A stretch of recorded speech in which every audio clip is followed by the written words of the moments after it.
আসসালামু আলাইকুম রহমতুল্লাহি ওবরকাতুহু। সম্মানিত দর্শক,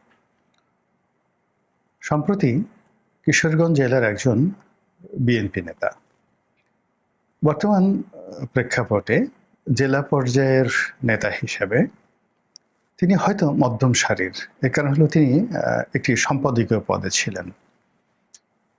তো সেখান থেকে তিনি অতি সম্প্রতিতে ঘোষণা দিয়েছেন যে তিনি আওয়ামী লীগে যোগদান করলেন এবং তিনি প্রকাশ্যে যেভাবে শেখ হাসিনার প্রশংসা করেছেন, আওয়ামী লীগের প্রশংসা করেছেন এবং যেভাবে এই সময়টিতে বুক চিতিয়ে সিনা উঁচু করে আওয়ামী লীগের পক্ষে কথা বলেছেন এবং বিএনপির ত্রুটিগুলো তুলে ধরেছেন, তা রীতিমতো বিস্ময়কর। যেখানে আওয়ামী লীগের লোকজন জয় বাংলা বলতে, বঙ্গবন্ধু বলতে, শেখ হাসিনার নাম বলতে এই বাংলায় তাদের মধ্যে কম্পন তৈরি হয়ে যায়। আপনি রীতিমতো ইনজেকশন দিয়ে, মানে যে সকল ইনজেকশনে মানুষের ভিতরে স্নায়বিক শক্তি বৃদ্ধি পায়, আপনার খুব হাসতে ইচ্ছা করবে। অনেকগুলো ইনজেকশন আছে যেগুলো দিলে আপনার খুব হাসতে ইচ্ছা করবে। এই ধরনের ইনজেকশন যদি আপনি আওয়ামী লীগের লোকজন দেন, দিয়ে তাদেরকে যদি বলেন একটা জনবহুল এলাকাতে এসে আপনি এখন আপনার মন ভালো, আপনাকে ইনজেকশন দেওয়া হয়েছে এবং আপনার স্মৃতিকে ভুলিয়ে দেওয়া হয়েছে, এখন আপনি শুধুমাত্র জোরে বলবেন জয় বাংলা, জয় বঙ্গবন্ধু, জয় শেখ হাসিনা, এই কথাগুলো বলবেন। আপনি দেখবেন যে যারা আওয়ামী লীগের সুবিধাভোগী ছিলেন বিভিন্ন সময়, তারা সঙ্গে সঙ্গে জ্ঞান হারিয়ে ফেলবেন, অথবা উল্টো একটা ভোট দৌড় দিবেন, অথবা বলবেন, যদি জবান খুলে বলবেন যে তুমি কি আমাকে পাগল মনে করেছো, নির্বোধ মনে করেছো, এই ধরনের কথাবার্তা। কিন্তু এত কিছুর পরেও এইরকম একটা বিরূপ সময়টিতে আপনি যদি কোনো অসহায় দরিদ্র রিক্সাওয়ালা, খেটে খাওয়া প্রান্তিক মানুষ, কিংবা যারা কখনো আওয়ামী লীগে ভোট দেওয়া ছাড়া আওয়ামী লীগের জমানাতে এক কাপ চাও খাননি, ১ কেজি চাল, ত্রাণের চাল কখনো পাননি, এইরকম বস্ত্রহীন মানুষ, গায়ে একটা ছিন্ন গামছা গলাতে পেঁচিয়ে আছেন অথবা গায়ে পেঁচিয়ে আছেন, আর পরনে একটা লুঙ্গি, জীর্ণ এবং শীর্ণ, মুখে দাড়ি, খোঁচা খোঁচা দাড়ি, আপনি দেখলেই বুঝতে পারবেন রুগ্ন শরীর, বহুদিন ধরে পুষ্টিকর খাবার খায় না। তো তাকে যদি আপনি জিজ্ঞেস করেন যে দাদা আপনি ভোট দিবেন কাকে, সে বলবে আওয়ামী লীগকে, নেত্রীকে, শেখ হাসিনা। যদি বলে যে আপনি যদি এই কথা বলেন ইউনূস তো আপনাকে মেরে ফেলবে, মারুক। তারপরে যদি আপনি প্রশ্ন করেন, সে গালাগাল শুরু করবে।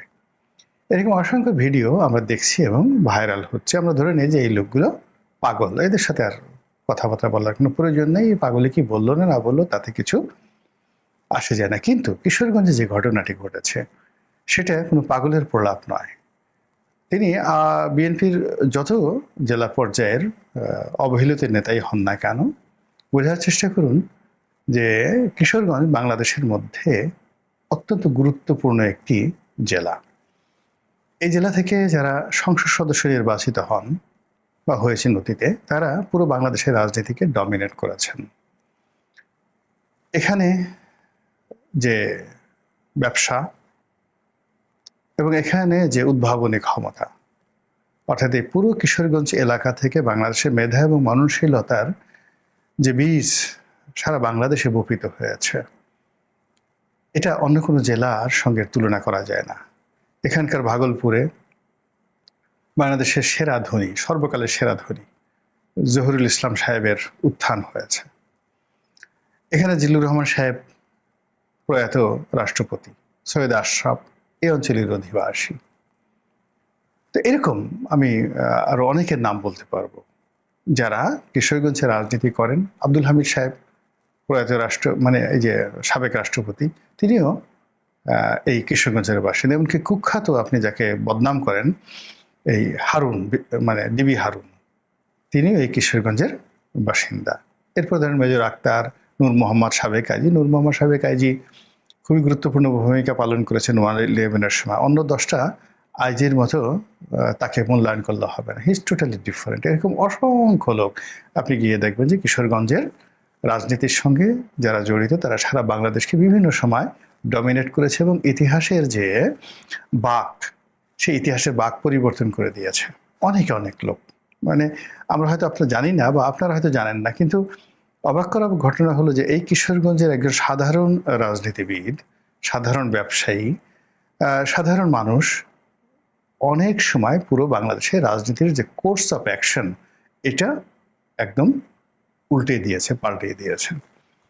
তো সেই কিশোরগঞ্জের যিনি এই মুহূর্তে আওয়ামী লীগে যোগদান করলেন, বারবার শুধু ভেসে আসছে যে তার বাবা একজন মন্ত্রী ছিলেন, স্বাস্থ্য প্রতিমন্ত্রী এবং শহীদ প্রেসিডেন্ট জিয়াউর রহমানের ক্যাবিনেটে। আপনি আমি এখন যারা খুব বড় বড় কথা বলছি, আমরা হয়তো জিয়াউর রহমান সাহেব যখন ছিলেন বা ওই যে ভদ্রলোক যোগদান করেছেন তার বাবা যখন মন্ত্রী ছিলেন, আমাদের অনেকের হয়তো পরনের কাপড় ছিল না, ঘরে টিনে মানে ঘরের যে চাল সেখানে মানে টিন ছিল না, খড়কুটো ছিল। আমরা হয়তো ওপেন এয়ারে গিয়ে অনেকে সেই পায়খানা করতাম, প্রস্রাব করতাম, মল ত্যাগ করতাম। স্যানিটেশন আমাদের ছিল না। আমরা এখন অনেকে অনেক অভিজাত হয়ে গেছি, মিনারেল ওয়াটার ছাড়া খাই না, এভিয়ান পানি ছাড়া আমরা অনেকে খাই না, রোলস রয়েস ঘড়ি ছাড়া আমরা হাতে পরি না। কিন্তু ৭৯-৮০ সনে আমাদের এই বাংলার যে ইতিহাস, এখন এরকম অনেক লোক যারা রোলস রয়েসে ঘুরে বেড়ান, ৭৯ সনে গিয়ে দেখেন যে তারা ঘোড়ার গাড়িতে চড়ার মতো অবস্থা তাদের ছিল না, ঘোড়ার গাড়ির পেছনে পেছনে তারা দৌড়িয়েছেন, এরকম অবস্থা।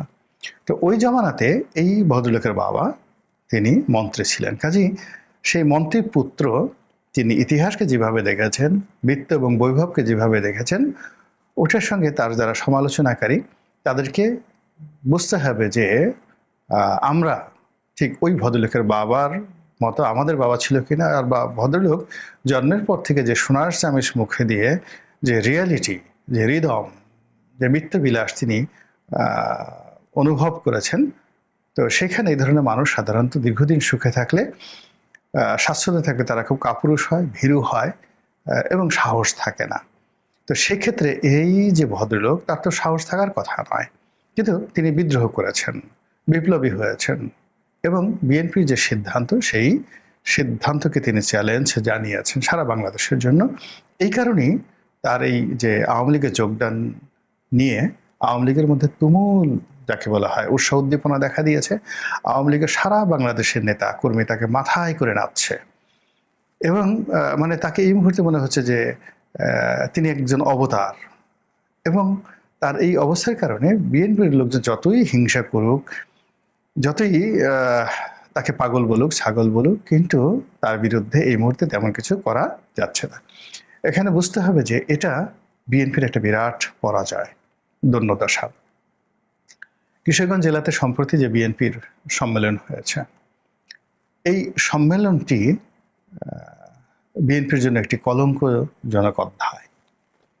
আপনারা জানেন যে বাংলাদেশের রাজনীতির প্রবাদ প্রতিম পুরুষ পর্যন্ত তারেক রহমান সাহেবের পক্ষে, বেগম জিয়ার পক্ষে যেভাবে ফজলুর রহমান সাহেব কথা বলেছেন, যেভাবে বিএনপি রাজনীতিকে আপহোল্ড করেছেন, যেভাবে আওয়ামী লীগের পরতে পরতে আঘাত করেছেন, ছাত্রলীগ নিয়ে, আওয়ামী লীগ নিয়ে, যুবলীগ নিয়ে, ওবায়দুল কাদের নিয়ে, শেখ হাসিনা নিয়ে, বঙ্গবন্ধু নিয়ে পুরো আওয়ামী লীগের রাজনীতিকে তছনছ করে দিয়েছেন যে মানুষটি, সে মানুষটি জীবন সায়াহ্নে এখন ৭৮ বছর বয়সী। তাকে মবকারীদের হাতে বিএনপি ঠেলে দিয়েছে এবং একটা দল যখন তার বিপদের বন্ধুকে সুসময় স্মরণ করতে পারে না, সেই দল কখনো সফল হতে পারে না। আপনারা লিখে রাখেন কতগুলো মানুষের ক্ষেত্রে একটা মানুষ যে সফল হয়, এই যে ডক্টর মোহাম্মদ ইউনূস, এনসিপি, জামাত, তারা সফল হচ্ছে না কেন? এর কারণ হলো গত 15টি বছর ধরে তাদের জীবনে যে জাহান্নাম ছিল, এই জাহান্নামের মধ্যে যে সমস্ত মানুষ তাদেরকে আশ্রয় দিয়েছে, সাহারা ছিল, যে সমস্ত মানুষ তাদেরকে প্রণোদনা দিয়েছে, তাদের সঙ্গে ভালো ব্যবহার করেছে, তাদেরকে বুদ্ধি দিয়েছে, পরামর্শ দিয়েছে, সে সকল মানুষদেরকে এই 3টি গ্রুপ, মানে doctor Mohammad Yunus and his associates, তারপর জামাত এবং বিএনপি, তারা কেউ তাদেরকে স্মরণ করেনি, ডাকেনি, তাদেরকে সম্মানিত করেনি। ফলে কি হলো দেখুন, প্রকৃতির নিয়ম অনুযায়ী তাদের উপর যে সম্ভাবনা নাজিল হয়েছিল, নিয়ামত নাজিল হয়েছিল, সব নিয়ামত তাদের জন্য বুমেরাং হয়ে পড়েছে 3টে দলের জন্য। এতে কোনো সন্দেহ নাই, জাস্ট রাইট ইট ডাউন, এটা প্রকৃতির নিয়ম। কথা বলছিলাম ফজলুর রহমান সাহেবকে নিয়ে। তো ফজলুর রহমান সাহেবকে তার সেই স্বাধীনতা বিরোধী চক্রের বিরুদ্ধে তার বক্তব্য, কিছু কিছু বক্তব্য নিজের ক্ষোভ থেকে, দীর্ঘদিন এই দলের সাথে আছেন, কেউ তাকে ভালো পদবি দিচ্ছে না, এমন একটা পদ দিয়ে রেখেছে বিএনপির চেয়ারপারসনের উপদেষ্টা, যার কোনো উপদেষ্টার কোনো কাজকর্ম নেই। তো ফলে তিনি কিছু কথাবার্তা বলছিলেন যেটা হয়তো বিএনপির পছন্দ হয়নি, বিএনপির রাগ হয়েছে, অভিমান হয়েছে, এবং তাকে একটা দাঁত ভাঙা উচিত জবাব দেওয়ার জন্য তাকে এমন একটা সময় তার সাধারণ সদস্যপদ স্থগিত করা হয়েছে, যেটি রাজনীতির জন্য, তার জন্য আত্মহত্যার মতো ঘটনা। আমরা যারা মাল্টিপারপাস জীবনযাপন করি, ফর মি, আমার লেখালেখি আছে, ব্যবসা বাণিজ্য আছে, এই যে আমি টকশো করছি, রোজ রাতে টেলিভিশনে মাসে 30টি টকশো সে 2009 থেকে এখন পর্যন্ত করে যাচ্ছি। সপ্তাহে 2-3টা পত্রিকাতে উপসম্পাদকীয় লিখছি, ব্যবসা বাণিজ্য করছি, আবার এখন এই যে ডেইলি 3টা করে ইউটিউব করি। ফলে আমার অন্তত 10টা কাজ আছে, যে 10টা কাজের যে কোনো একটা কাজ দিয়েই আপনি দুটো ডাল ভাত খেয়ে থাকতে পারবেন, আপনি ব্যস্ত থাকতে পারবেন, আপনার অন্য কোনো জিনিস চিন্তা করতে হবে না। ফলে আমাদেরকে আসলে, আমার মতো যারা লোকজন আছে যাদের মাল্টিপারপাস অনেক জিনিসগুলো আসে, তাদেরকে আপনি বাগে রাখতে পারবেন না, তাদেরকে আপনি আহত করতে পারবেন না, তাদেরকে বিক্ষুব্ধ করতে পারবেন না, বিকজ তাদের আসলে অনেক কিছু আছে। কিন্তু ফজলুর রহমান সাহেবদের মতো মানুষ, তাদের আসলে রাজনীতি ছাড়া কিছু নেই। জীবন দিয়েছে, যৌবন দিয়েছে, তারুণ্য দিয়েছে, সব কিছু দিয়েছে।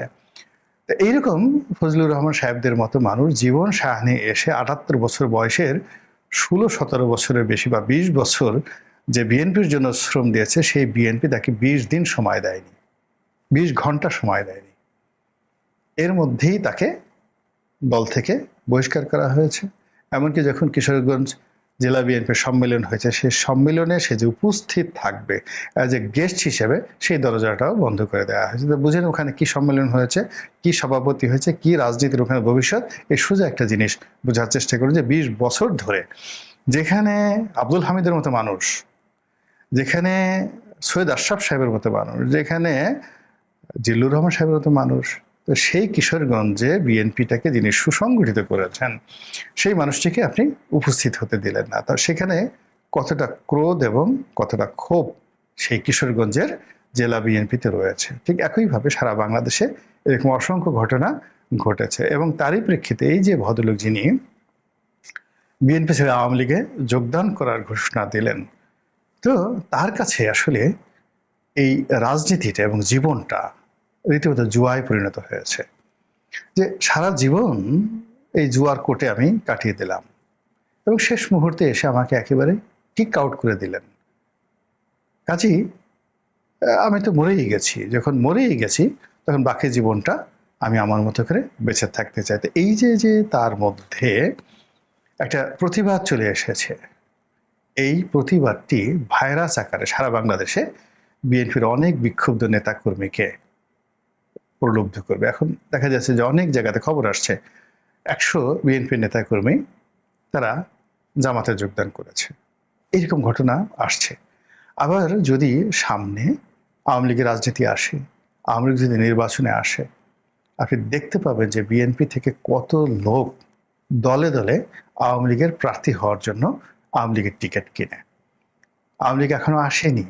এই যে কিশোরগঞ্জে যে ঘটনা ঘটলো, যদি বিএনপির ন্যূনতম বোধ থাকে, যদি তার আগামীতে ক্ষমতা আসতে চায়, ক্ষমতা পরিচালনা করতে চায়, কিশোরগঞ্জের এই ঘটনাটি, দুটো ঘটনা, ফজলুর রহমানের ঘটনা এবং যাকে বলা এই যে ভদ্রলোক আওয়ামী লীগে যোগদান করেছেন, এই দুটো ঘটনাকে তারা এসিড টেস্ট হিসেবে নিয়ে কেন এই ঘটনা ঘটলো, এটা গবেষণা যদি না করে বিএনপির পতন কেউ ঠেকাতে পারবে না। দ্বিতীয়ত, এই ধরনের ঘটনা যেন আর না ঘটে সেই জন্য ব্যবস্থা নিতে হবে। আর তৃতীয়ত, যারা বিক্ষুব্ধ হয়েছে কিশোরগঞ্জের, এই সমস্যাটা কত সুন্দরভাবে সমাধান করা যায়, ঘরের ছেলেকে কিভাবে চমৎকারভাবে অভিমান ভাঙিয়ে আবার ঘরে আনা যায়। এর কারণ হলো তার বাবা বিএনপিতে ছিলেন, তিনি বিএনপিতে সারাটা জীবন ছিলেন, এই অবস্থাতে কেন তিনি আওয়ামী লীগে যাবেন, কেন আওয়ামী লীগে যাবেন? এই যে বিএনপির একটা যাকে বলে গোল্ড মাইন, সেই গোল্ড মাইন কেন, একটা স্বর্ণের খনি কেন আওয়ামী লীগের সম্পত্তি হবে?